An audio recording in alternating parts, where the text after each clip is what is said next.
Okay, guys, so welcome to the Real Estate at Work meetup. Today is the 21st day of the 21st year of the 21st century. Can you imagine that? It's pretty cool. The world has, changed so much over the last year. We as people have evolved. Our country swore in a new president yesterday. And this year is going to bring with it like a whole new set of opportunities, obstacles, experiences. So it gives me great joy to bring you a speaker today that has been through numerous cycles of growth and recession. It's always good to hear from people with the experience. They have trudged through challenges and come out victorious. So before I introduce you to our speaker, I want to tell you a little bit about the meetup itself. Our goal is to every month bring you people to add value to your business and also give you the opportunity to network with investors across the country.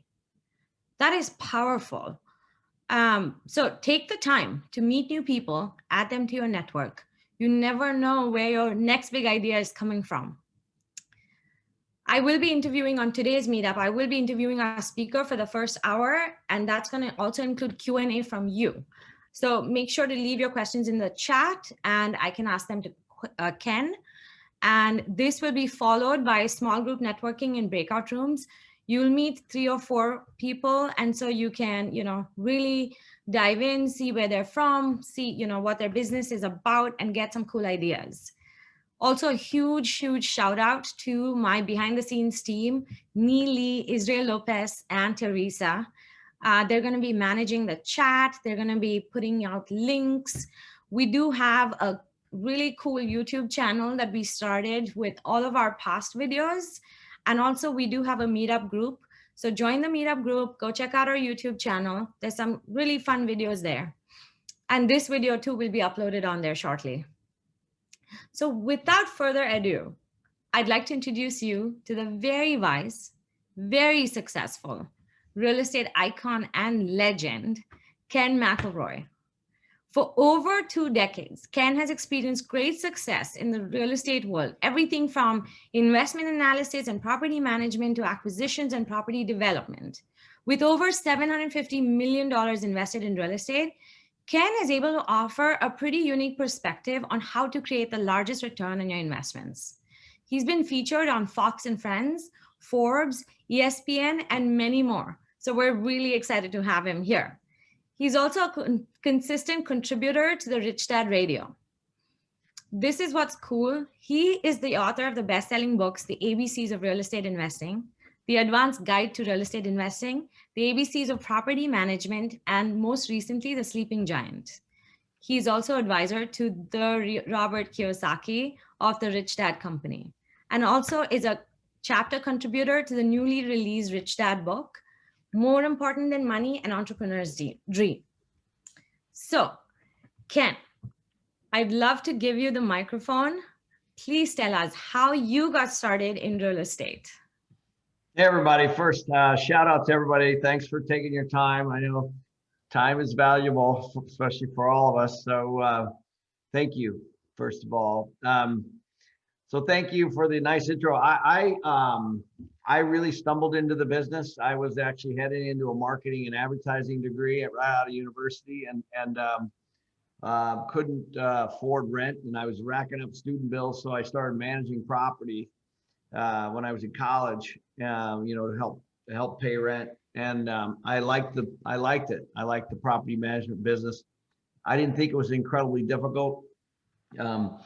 Pretty common sense. It can be difficult, of course, and we can get into that if you put the wrong people in the places, for sure. But once you get your systems down, for me it was like a duck in water. I really enjoyed it. So my first 10 years, I was in property management for a firm out of Seattle, and it's now called Pinnacle. It's a big national company. I was one of the early guys there with the founder, the owner, John Goodman, hired me right out of college. So that's how I started. I got a lot of business in that arena. I was managing properties that were, 4 units, 8 units, 200 units. We were doing ground up construction.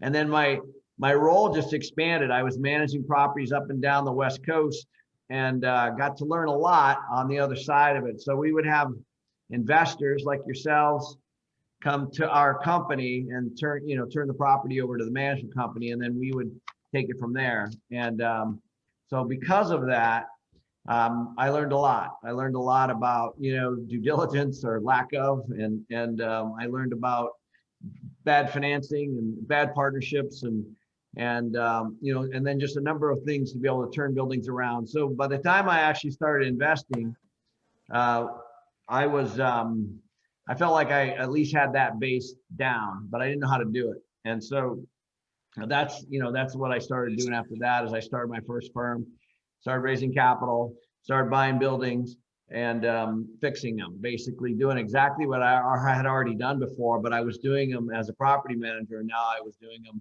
for myself.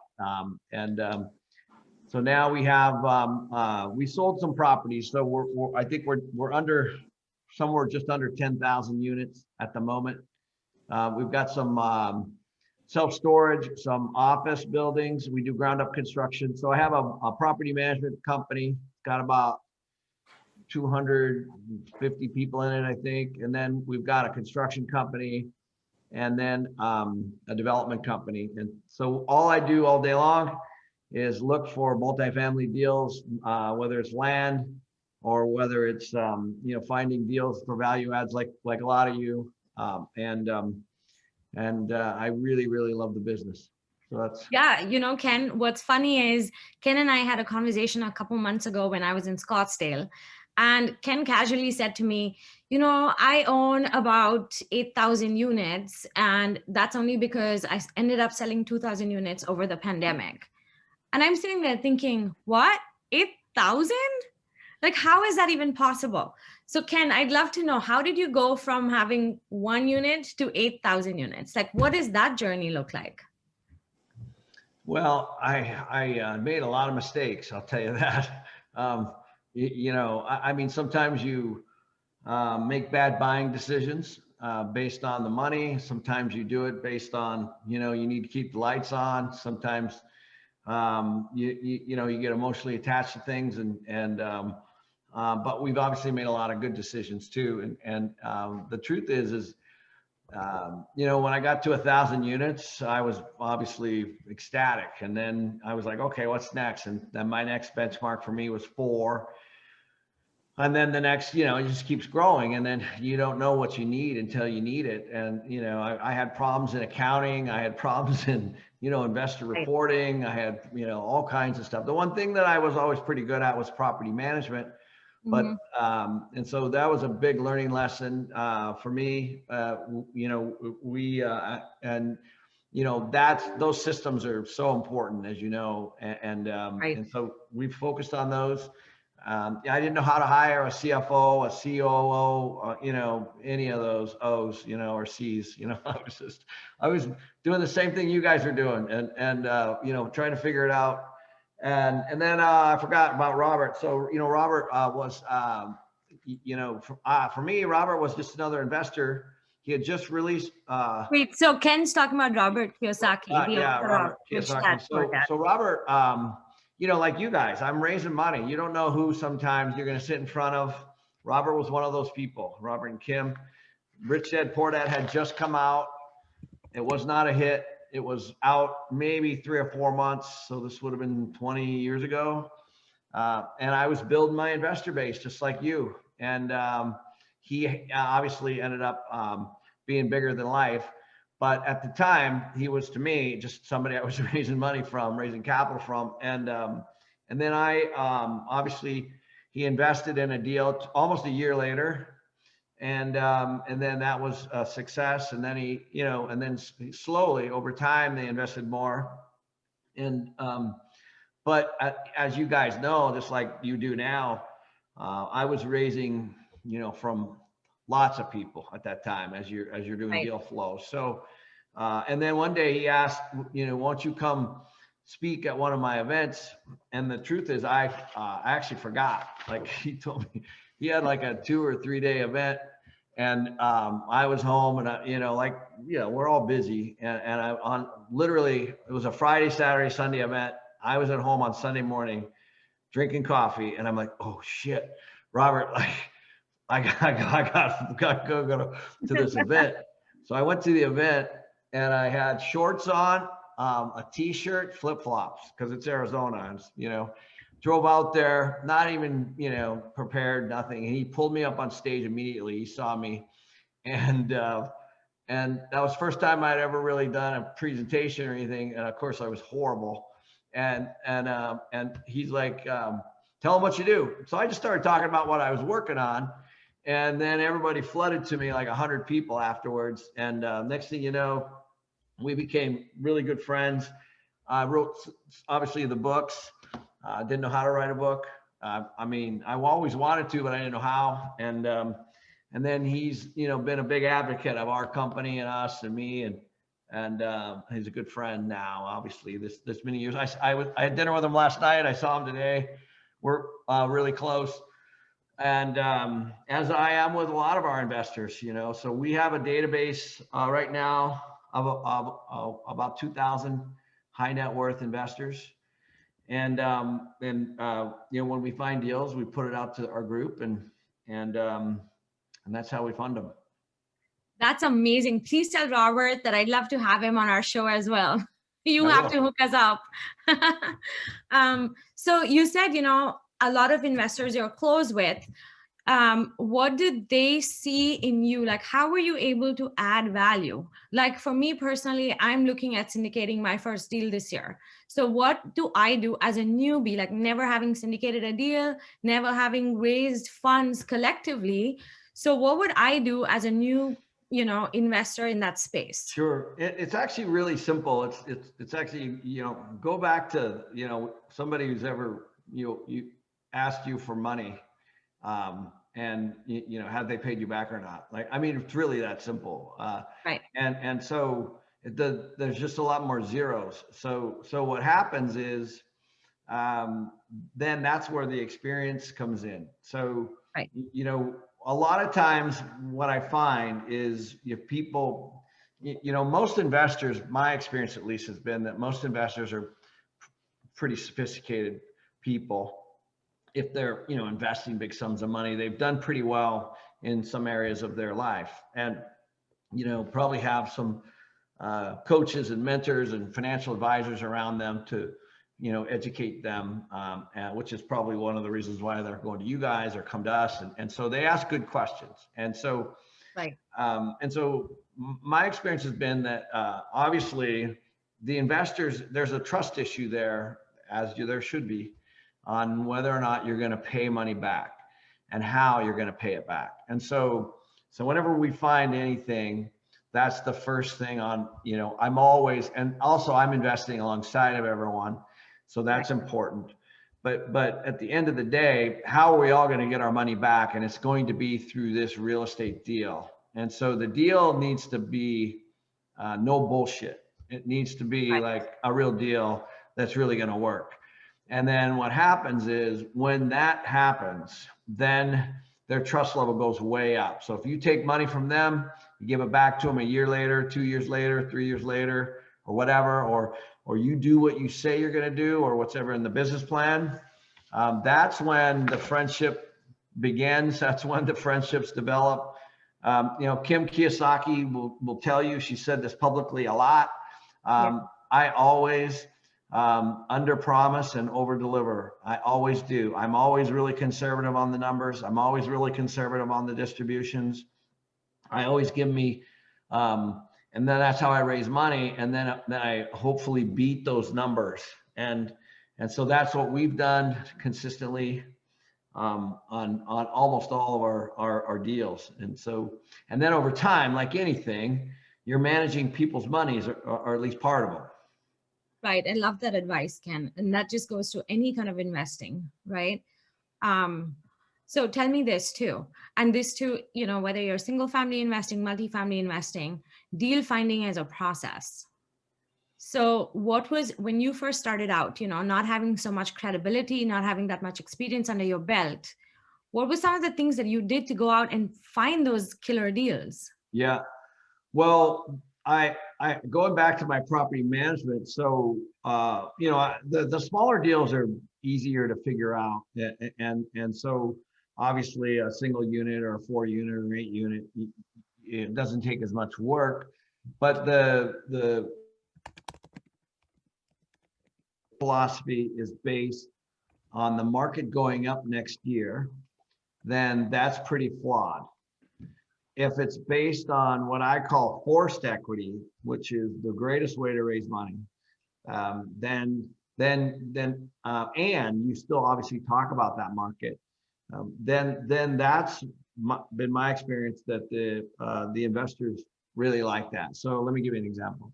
Yes. In the let's see, it would have been in the mid 2000s, we started buying specifically 200-unit buildings and up with washer and dryer hookups that were in Texas and basically every metro market. So pretty easy to find those at the time, and that I rode that wave for probably 10 years, and so we bought a lot of property during that time, easily over 10,000 units during that period of time. And but here's what I was thinking. Okay, so you have an apartment with let's say the rents are $800, and it has a washer and dryer hookup, and usually those have washer laundry rooms. And so obviously you put $600 sets in there, two washer and dryer, 300 each, times 200, you spend 120 grand, and you get, let's say, $75 more a month. Okay, 75 times 200 times 12, yeah, throw some vacancy in there. You've really created a $2 to $3 million value add just with that one move. And so when you're raising money and you need, let's say, $6 or $7 million at the time, and I know those are smaller numbers than we're seeing now today, but back then that's what they were. You're like, hey, just by buying these washers and dryers, I'm creating this much value. And so I was showing them value. I call it forced equity. So, and so those are the kinds of things, you could do that in unit rehab. You can do that on adding units or adding garages or adding carports. And there's a variety of things that you can do to improve real estate and charge more money. And there's a variety of things that you can do that, you can spend money on that won't get you any more money. And so you kind of have to know the difference. But at the end of the day, that was our philosophy, call it from, mid 2000s, 2005 to about 2015. And that we raised hundreds and hundreds of millions of dollars that way. It was all based on a forced equity model. But then after that, it's a team. Who do you have pulling this off? What's the business plan look like? What's your team? And are you going to perform? So that's the other piece that we already talked about. I love that you mentioned team, because that is such a big part of growth. Because when you first start out investing, you can do it as a single person and, one person army. But as you grow and as you want to scale, who have been some of your most valuable team members? Great question. So I've had a lot. It just depends on what they're doing. So, we've had some of my acquisition guys have been the most valuable during that time when they were out finding deals but then you got to turn to my accounting department and my attorneys and my CPAs on the tax side, because of course I start making all that money, try to figure out how to pay as little as you can legally, on the tax side. So there's a lot of tax planning, a lot. I mean, I probably get two emails a day from my CPA, and on a variety of things. And so it's always moving. There's a whole, as you start to as you start to have some success, then you need those people. And what happened is you sometimes just think they're warm bodies, and okay, this person can do it, but like anything, like there are really, really, really good CPAs, and there are really, really, really average CPAs, and they give you very different advice. So you start to you start to weed that out. So for me, I mean, I have so many on the property management side, on the development side, on the acquisition side, on the accounting side, and then way deep on, I bought a management company in Texas like 10 years ago. It was managing 9,000 units at the time. We had a bunch of stars inside of there that were great. We kept on and kind of brought into the company culture. Right. There's just been a lot. So we have a question from the audience. Timothy Chan asks, along the same lines, who was the first person that you teamed up with when you wanted to start to scale? So I've had a number of partnerships, I started when I first started doing my very first thing was I started a property management company because I needed to get paid. So I knew how to manage property. So the first thing I did was I took on a 250 unit building, and I can't remember the management fee. It was maybe 4,000 or 5,000 a month or something. Nothing really. But and then you build on that. So that's the first thing that I did. And then like a lot of you guys are experiencing, you kind of cap out. There's only so much you can do. You're working 12, 14, 16 hours a day. And then you got to start finding a way to, allocate some of your time. And so I did that for a while. And then when I got serious about acquiring properties, I located my current partner, Ross McAllister, and he had a construction and development company, and also managed maybe 1,000 units or something. And at the time I had maybe 5,000 or 6,000 that I was just managing, fee management, and we joined forces because of the construction piece, and he had also been the president of a bank. So he understood how to navigate through, some of the financing stuff. And so that was my partnership that we put together. We're still partners today, and we stay in our own lanes, and it's been great. Yeah, that's the best part about a partnership. You don't want to be managing them because that's defeating the purpose. I have another awesome question from Miriam McKissick. Miriam says, so you mentioned never to buy properties based on the hope or prediction of growth, but is there a fine line between that and looking at secondary, tertiary markets with key performance indicators that are a safe bet and gives you the opportunity for being on ground zero with a property becoming way more valuable later?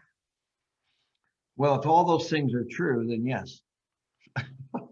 Perfect. That's actually, I don't want to be flippant in my answer, but what happens is, Yep.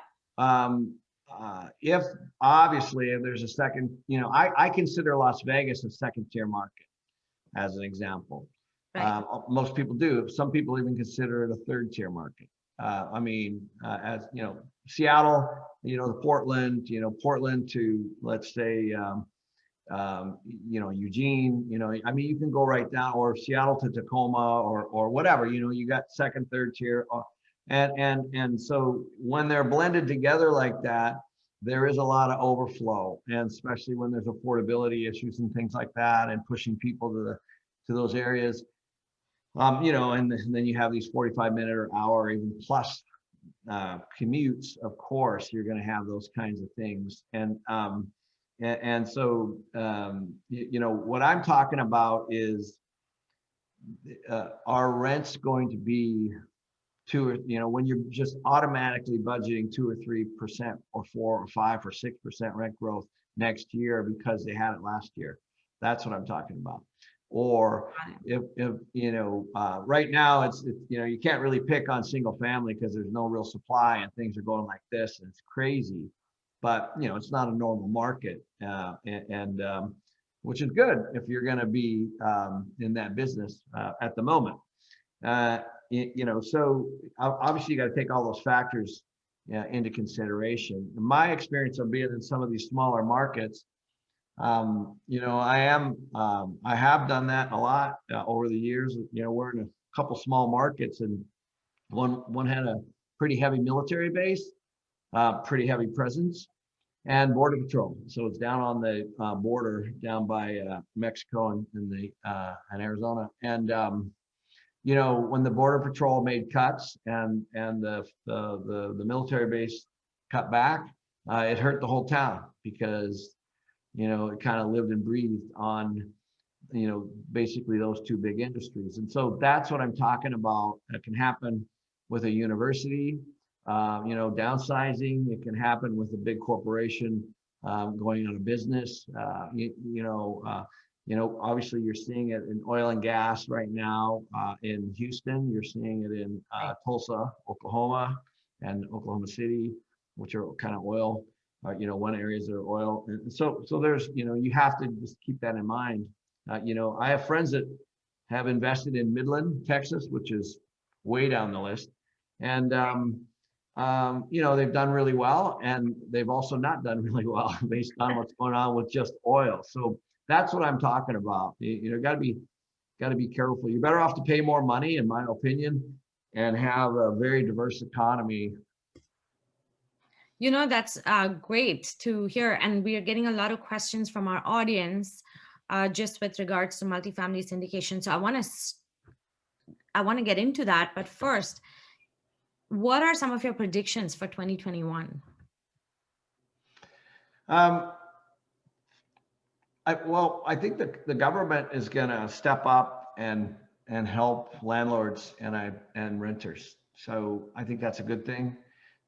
And there's going to be a lot of pain though. So you know, just as you know, we collect obviously rent from thousands of people every month, and for our portfolio and a lot of my friends that are in the similar size and even bigger, you know, they're collecting about 80% on the first of the month, and then we have payment plans with most of the people through the month, and by the end of the month, most people are not delinquent. Most people are working with us on some kind of a plan, or we're working with them. We don't want to boot anyone out, of course. So you know, but I think they have to throw some more money, you know, and obviously they've done that, and so that's definitely going to help. My guess is you're going to start to see some social programs, you know, like we've seen in the past.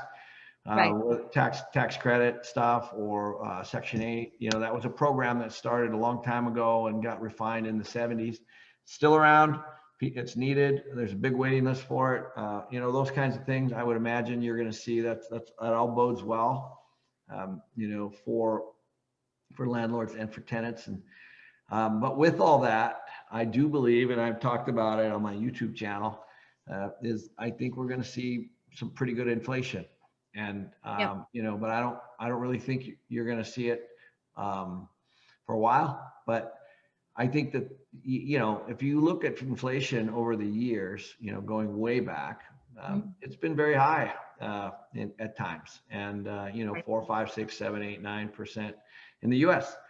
And we've all just seen, you know, 2 or below, and so I think that the reason I think that is because there was a study in the, let's see, it would have been one of the wars in the late 40s, early 50s. The government allowed higher inflation, and what it did is it eroded the debt. It eroded the public debt, you know, the money that they were printing. So I think that there's an incentive for them to inflate that away. Unfortunately, that's going to happen for fixed income, Social Security, that kind of stuff too. So if you're, you know, if you know somebody that's making $1,000 a month, like my mom, you know, on some kind of pension, she's screwed, because, you know, it doesn't matter. Inflation doesn't care who you are. It just is what it is. So I could be wrong, but I do believe we're going to see some inflation over the next 10 years, and so, you know, get ready. Get ready. On that note, Leila asks, like, what negative implications, if any, do you see when the stimulus payments stop, and what impact would higher inflation have on the multifamily space? So when, well, I'll start with the second one. So inflation, what it will do is it'll devalue the money. So, a nice, easy way to think of it is if a loaf of bread is $5 today, 4 or 5 years from now, it might be 7. That's how you'll see it. And the same thing on housing. So if you got a $300,000 house today, it's like I said, it doesn't discriminate. It just does what it does. And so then the components, all the little pieces that it takes to put something like that together will inflate as well. On the other side of that, things are getting cheaper. Computers and cell phones and things like that. As technology gets better, we get more for less. So you do have that. That's actually deflationary. But but generally, as you guys know and are seeing, things are more expensive now. And so that's obviously, if you have debt, that will also be paid off in cheaper dollars later. So let's say you have a house, let's say you have a fourplex that's $1 million and you got 700 grand on it or something, you got 300,000 of equity. So, your equity is going to go up because your inflation, but then your debt's going to be fixed at 700, let's say. Hopefully you have a fixed rate loan. Your tenants are going to be paying that off for you, which is good. And then you're going to pay it off with cheaper dollars later, if you ever do, even, so Right. so you're going to get more and more and more equity as the tenant pays down the debt for you, and as your inflation goes up and drives up your equity, if you have a fixed rate loan. So that's that's what will happen, I believe, with inflation on real estate itself, multifamily, single family, commercial, whatever. What was the first part of the question again? How is inflation going to have, what kind of effect is it going to have on multifamily? Oh, yeah. So I think I probably just answered that one. Yeah, So, you just answered yeah. that. Okay, perfect. Perfect. So Nicholas, who is our little baby, he's 19 years old, and he wants to know, what advice do you have for a student? He has a student loan of $40,000. Should he wait to pay back his loan before acquiring assets like properties? Sure. Well, it's a great question, and it's a normal question. I think that what happens with people is they think that they need their own money to buy real estate, and I think that's the lesson, that you don't. And so now paying down debt is a different issue. I don't know his financial situation or what the interest rate is on that. I had a student loan myself. It was at 3%. And I was like, this is a great rate, I'm going to keep it. As I was managing. So a lot of it depends on how much and what the payment is, and if it's keeping you out of a home or or whatever. This is one of those things. It's just money that you owe, and I understand that, but you have to compare it to what you can do with that money that you have. Mm-hmm. So if let's say you owe 4% on that student loan, I don't even know what student loan rates are anymore, but let's say it's 4 or 5. If you can make 8 or 9 or 10, then that's a better direction for you, because then you can use that profit to pay off your loan.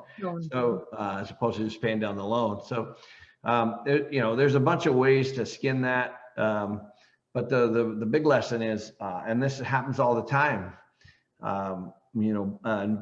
good deals, they're fabricated in your mind. They're what you see. Yeah.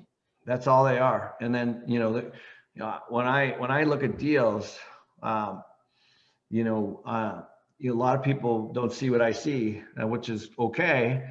A lot of people do see what I see, and the difference is experience and or knowledge or looking at lots of deals like anything else. And so I think I've told the story before, but I'm in the billboard business too. And so I started buying billboards because it's real estate, and you can do somewhere between $2 and $4 grand per side, on just a billboard. So again, it's just math. It's like, how much is the billboard and what does it return? Some land came across my desk, single family land, had a billboard on it, and the billboard was only making $5,000 for the whole year on the average. And the owner was trying to sell the land. It was 2 acres on a busy road. So I called the guy that I found on the new billboards, and I said, is this a good location? And he's like, absolutely. He goes, and I started looking at the numbers just like you do on anything else. Bought the land, put an easement around the billboard, hired him. He put advertisers on there. It's doing 4 or 5, 6,000 a month now. And I sold the land. So I got the billboard for free. And, again, and all I'm trying to tell you is it's what I saw. And that flyer from that brokerage went out to thousands of people. And that's the difference. And so you don't really need your money. And the land was only, by the way, $290,000. So I got the billboard for free. I mean, billboards are way more than that. So, if you don't have money, you go to somebody that has 300,000 and you're like, hey, I want to buy this land. I want to, spend 10,000 on legal and move the billboard, and I'll split the profits with you. And you want to make $3,000 a month, and I only need I only need 300,000 for, like 4 or 5 months. That's a deal anybody could do. Right. And it's just, again, you don't need your money. You might have to give up part of your profits, which is what I had to do when I got started. Right.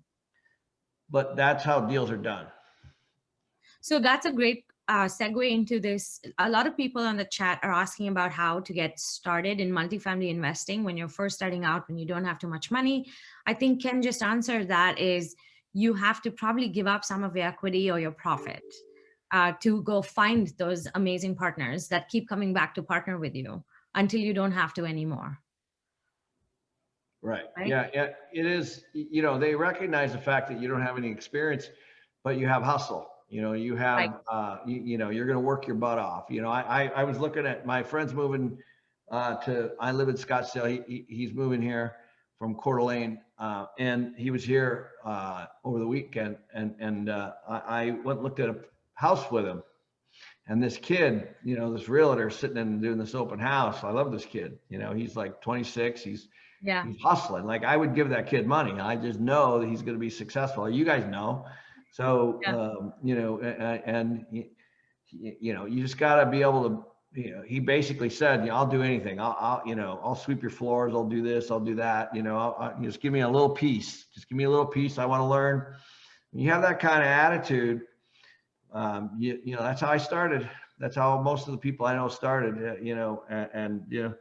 don't be afraid to give up, but also don't roll over, it's a lot of work.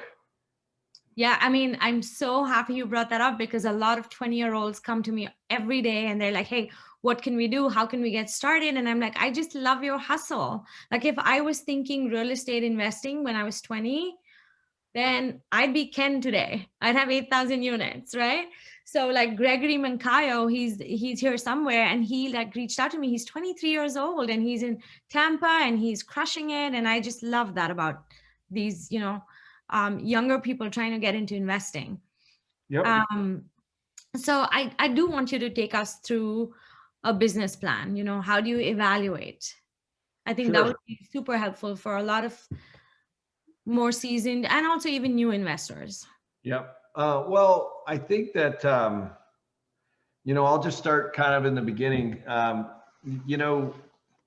You got to think about what an investor is looking for. And so I remember Robert and I were at a real estate event in New York, and it was one of the first times that I'd spoken to a massive crowd that big. I think it was close to 60,000 people at the Javits Center, and Robert was the headline, and so was Donald Trump. Donald Trump was at this event, and hopefully you guys know who he is.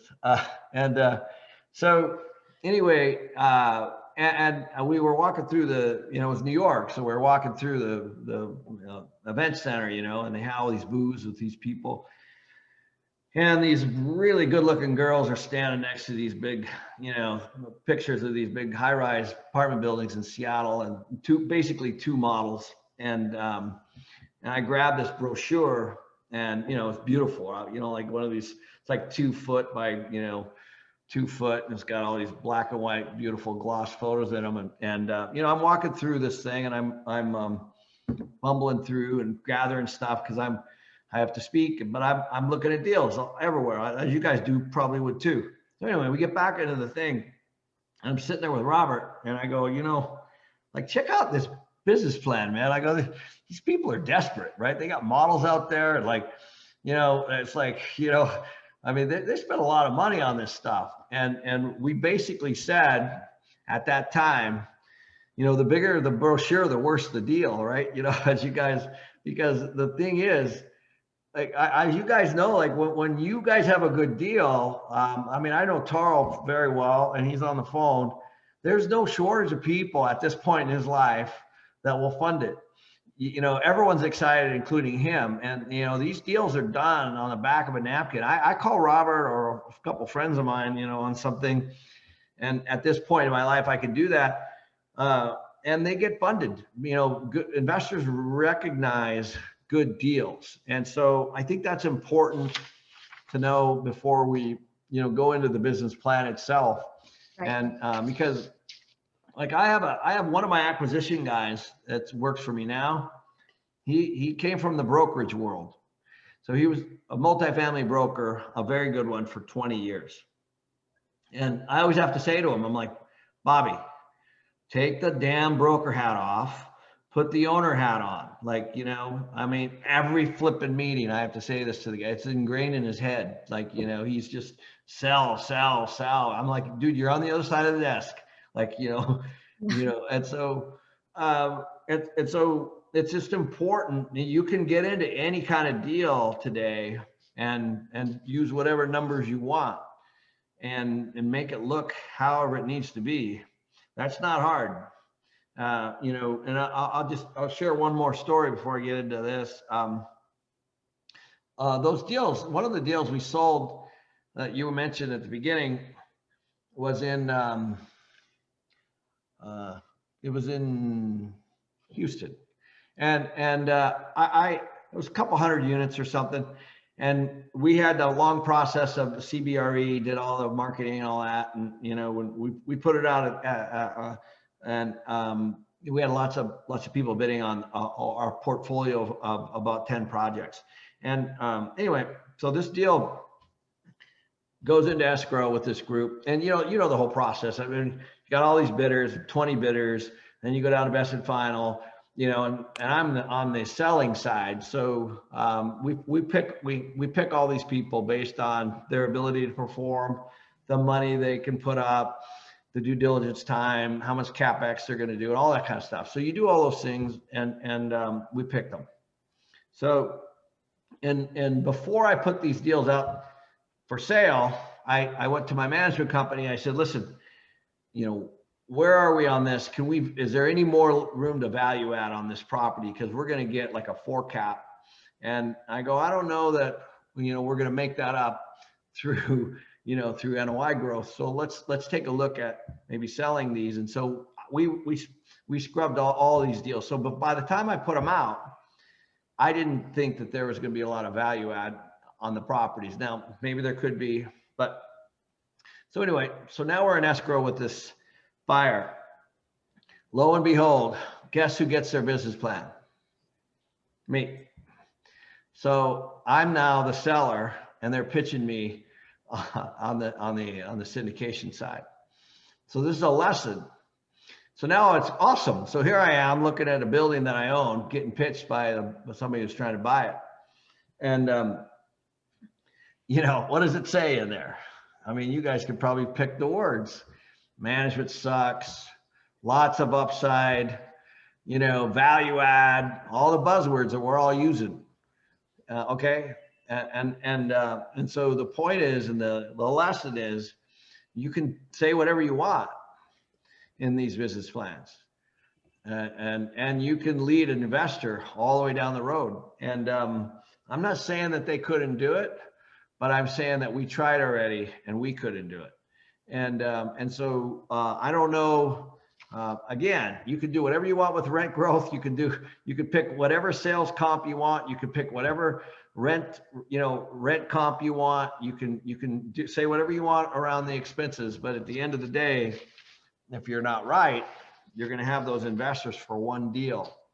And so that's important, before I get, talk about these business plans. And I think that, maybe I have no problem going through these, but maybe I actually did a video on this on YouTube. If you guys want to look at it, it's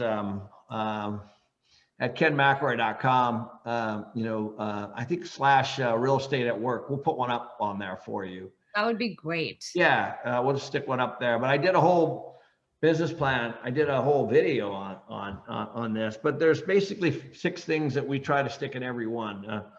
The first one is a summary of all the rest of the 5. So we'll kind of bump right through that. But a lot of times, my experiences as investors, they flip right to the summary, especially experienced ones. They want to know exactly what the thing's going to make. And if that's not positive, they don't even read the rest. So back to the bigger the business plan, the worse the deal story. You can make your business plan 20, 30, 40 pages with a bunch of fluff from a broker and all this stuff, or you can condense it down. And the better business plans, in my opinion, are relatively small. And you have to put what you need in there, like the financing and all that kind of stuff. But the summary is kind of a key thing in there. The second thing is we get into the detail of everything that the property is about. So it's 200 units. It's got this kind of unit mix. It's got, this is when it was built, and this is what the rents are. It's kind of like, this is where we are today. And then the third thing, it talks about the amenities and, all the things that the property has and where it sits kind of in a comparison. And then the fourth thing are kind of the key deadlines and the milestones that we have in there for our performance. So right. As an example, I bought a property in San Antonio, 680 units. It was 50% vacant. So, so you have to, it's obviously negative cash flow day one. So you have to explain how you're using the money, how you're going to perform, what your break even was. Break even, of course, is loan plus expenses. So, what is that number? Is it 62%, 65%, 70%? And then it's a collection issue. And so you have to project all that. So you have to have these milestones and these time frames and all those kinds of things in there. People want to know about the legal structure. So all that kind of stuff is up in there. And then the fifth thing is, the kind of the strategy. And that's, that's the important part is, the why. Why would we invest this? How are we getting our money back? Most people want to know, if I'm giving you 100 grand, what am I going to make on it? That's the number one question I get. So, we just put a deal out a couple of weeks ago that got funded as a $20 million raise. It was a ground up construction, 300 unit apartment building. And there's no cash flow, none. I mean, how do you cash flow land, and how do you cash flow something while it's under construction? The only way to do it is to take their money and give it back. So that's called a Ponzi. So, you basically say to them, I'm sorry, there's no cash flow for the first 3 years. It's harder to raise money that way, but it's the truth. And then when you're stable, it's based on budgets of construction, all that stuff coming together, then you can pay back the money that you owe them and start to do a true up when you put the permanent debt on, when you get stabilized and all that kind of stuff. So they want to know that, if I give you 100 grand, am I getting cash flow year 1, year 2, year 3? The answer is no. And, but this is what we're going to get in year 4. And that's a lot riskier than an existing deal that has real people in it. It's already built and the construction risk is already gone. So, so that's the, that's one more point. And then the sixth key is kind of the market overview. Again, kind of back to that one question on the tertiary, secondary, and primary markets, and where are things heading? And right now is an exciting time, guys. I got to tell you, people are moving around, and they're blowing up these submarkets, these second and third tier cities, in a good way. That people can work from home now, and they can do things very differently. And that's going to create a lot of opportunity in a lot of areas. So it's very, very exciting. That's awesome.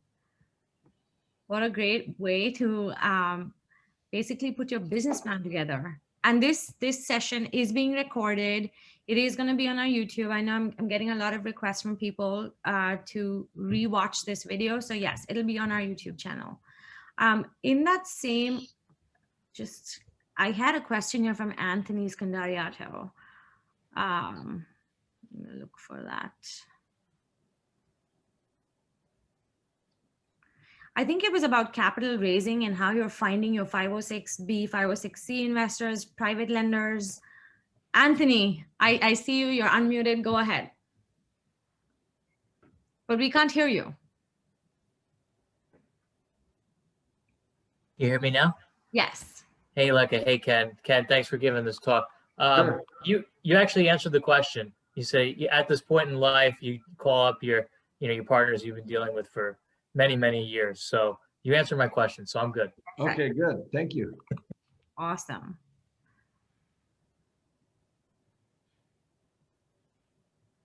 Here's a really good mindset question. What is your mental model for investing? I know fear of scale, risk, and God knows what stops people to reach success. What did you tell yourself when the inevitable fears hit you sometimes? Well, it's a really good question. I think mindset is incredibly important, and I think it's probably more than anything. It's not really a real estate issue. We all grow up the way we grow up, and we all have shocks in our system, and we all have things that happen to us. I have the same.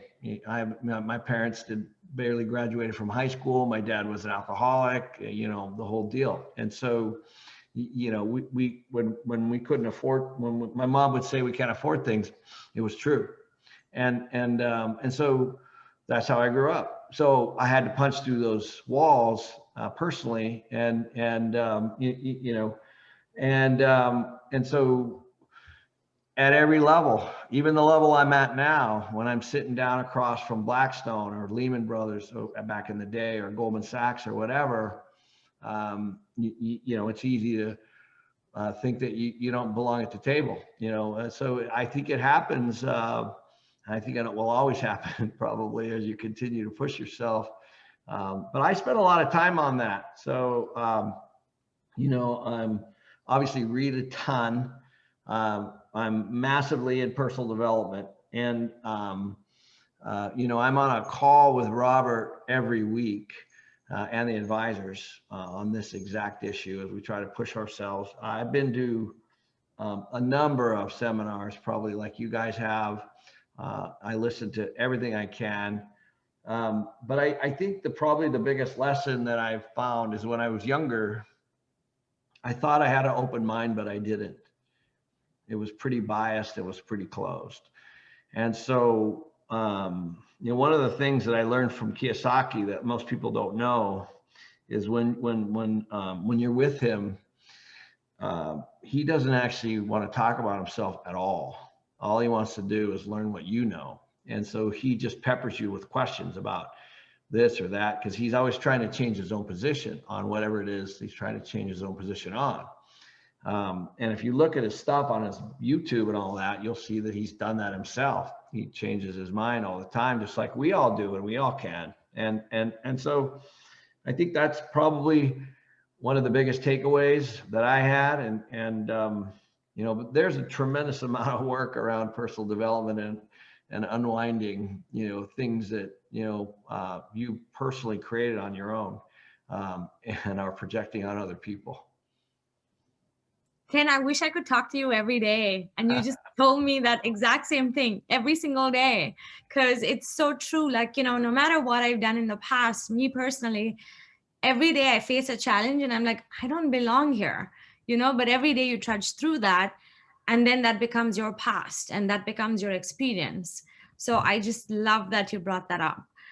Someone asked a great question. What is one book that you recommend that is not yours or Robert's? Yeah, yeah. Well, I have a lot of them. I think probably one book that really helped my company was a book called Good to Great. It's been out a while. Jim Collins wrote that years ago. I still go back to that book. I still love that book. Actually, I have this book up here. It's called The Flywheel. It's just a small little book that's also part of the Jim Collins Good to Great book. And the on negotiating, I think it's a book that Chris Voss wrote called Never Split the Difference. Oh, I love that book. Yes. Yeah, there you go. I love there that you book. go, Yeah. Kim.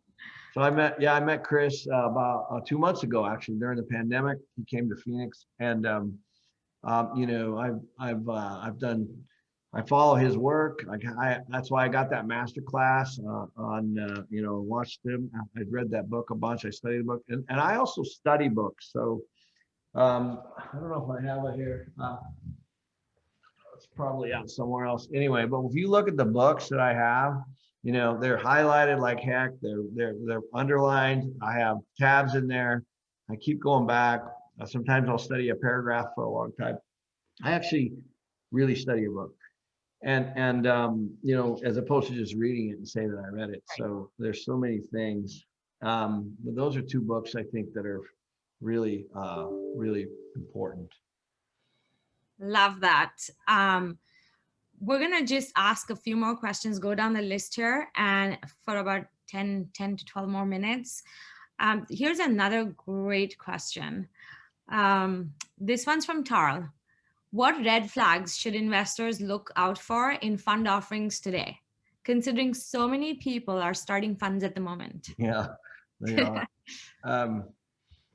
Well, the operating expenses inside of the funds. So, I mean, when you see people raise money, so I've been in this business a long time, and then you see people raise a bunch of money, and all of a sudden they have flashy cars and jets and things like that. Those are paid for by you or your investors. Make no mistake about it. And so, so those are fees, but if they're disclosed, you can do it. And so you have that. The other thing is you want to, we get kind of back to team. It's hard. Like when you give your money to somebody, so I'm giving a bunch of money to non-real estate. I have multiple friends that are entrepreneurial, and I gave a bunch of money to one guy that had a great tech idea, and he blew it all because he had the wrong team under him.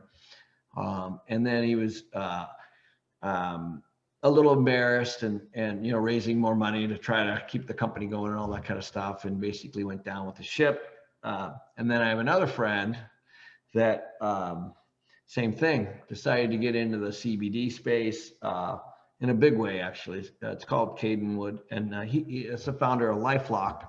He sold Lifelock, but he's founded it. He's the one that has Social Security card, and he said, try to hack my number or whatever. That was him. Yeah, and so he's a friend of mine. I spoke to him today, and so he bought, the first deal he bought was a $10 million farm, but he already had the crop sold for 10 million.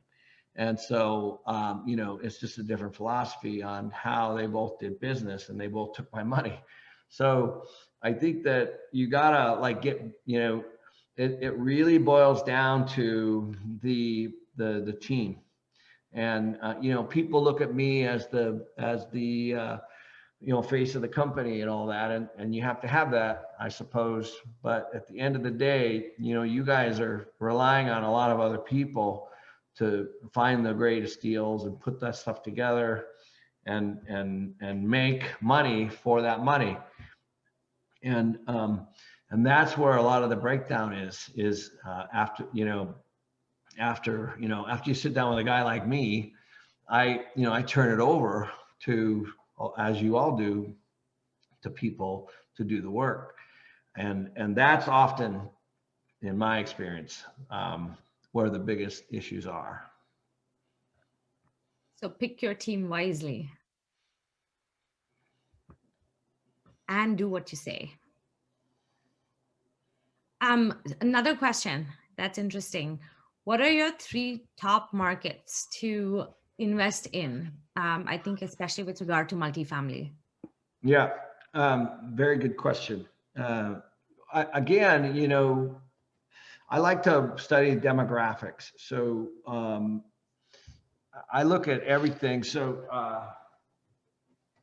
there's a really good, this here, Emerging Markets in Real Estate by Price Waterhouse. It's about 100 pages. It's phenomenal. That is one resource. There's a lot of them. So I read all this stuff. And so to answer your question, the markets that I like are Florida and Arizona and Texas. And of course, that's a big answer because it's a state. But the reason is that's where people are going right now, based on low taxes and weather and barriers to income, or affordability, and just a number of other things.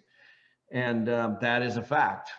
That's just and so I think that that's going to continue. And so and now each of those cities, obviously we'll just pick on Texas, is very different.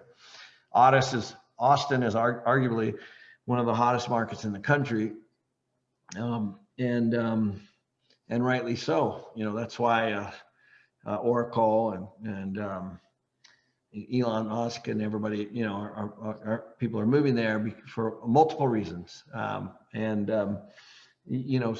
those are easy things. It's expensive there, but every city in Texas is very different. So Dallas is kind of more high finance. Houston's a little more blue collar, a little more oil and gas. San Antonio's a little bit more medical they have big medical campus, and they have a army base, and Fort Worth is a little bit different. And so you have to kind of dig down even further, as an example. And the same thing in Florida. There are areas in Florida you want to be at, and areas in Florida you don't want to be at. And same thing with Arizona, even though Arizona isn't as diverse as those two. So it's basically like 4 or 5 major cities, and so, but inside of those cities is a lot going on. You have different different mayors and different city councils and different philosophies and different everything. So so you have to dig down into those other tiers and see what's happening. And but just from a macro standpoint, I don't see how you can lose as people from the Northeast pour into Florida, and people from the Western U.S. And from the Eastern pour into Texas, and a lot of people from the Northwest are pouring in, and California are pouring in Arizona right now. Yep. What a great little treat. I love this question from Dan. He says, I'm assuming you don't need to work. What currently drives you to keep getting after it? I got to tell you, I've spent a lot of time, not working, and I'd rather be working. I don't work 60, 70, 80 hours a week like I used to, but it's fun. I'm enjoying it. And my kids are coming out of university soon. My son's graduating in May. And I want to do a transition to him and teach him a little bit. So that's kind of my new project. I think the whole game is just a blast. And there's only so much. I remember, actually, I have a lot of friends that have retired, a lot, and sold their companies or whatever. And it's fun for a while. And it really is to travel and do all that kind of stuff. But then there's a momentum and a connectedness and a fulfilling that you get, I think, from being plugged into things. And I think that's, and it doesn't have to be this. It could be social work. It could be whatever you want. And so, we started a big nonprofit, and that's been going great. And so, maybe that'll be the next, the chapter for me. I'm not quite sure. I love that, Ken. And I love that you take the time to come talk to us, because I'm sure you're inspiring all of us today. I can speak confidently on behalf of all of us. Now, I want to know if there's any opportunity for us, the audience, to invest in MC companies, to invest in any of your deals. I think you would be such a great, the way you guys run your company would be a great, inspiration for someone else to do it the same way. So what can we do about that?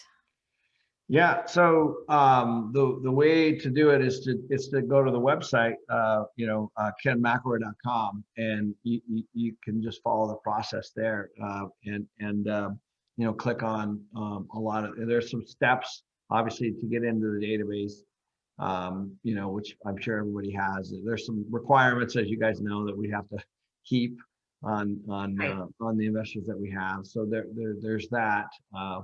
But I would have you go to our company website, MC Companies, and just take a look at some of the stuff we're doing.